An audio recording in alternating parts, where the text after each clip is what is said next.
बिस्मिल्लाहिर्रहमानिर्रहीम। शेर हम थोड़े जे दो फिक्रे वाले शेर ने तो थोड़ी जी तवज्जो करनी है। यारा नाल बहारा होइया, यारा नाल बहारा होइया, ते किसे दा यार परत नहीं आया। सुभान अल्लाह। अकरम यार दे बाजों जिंदगी औखे, ते मैनू यार दे दुख मुकाया। यारा नाल बाहरा होइया, ते टुर गया यार कदी ना आवे।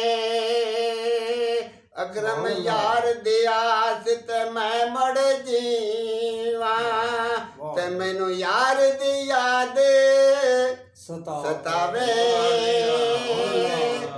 यारा नाल बाहरा होइया, ते घर नहीं यार भी मिलदे। अकरम यार नू मिलन दे बुझे होवे, यार यारां लई कच्चे गड़े ते ठिलदे।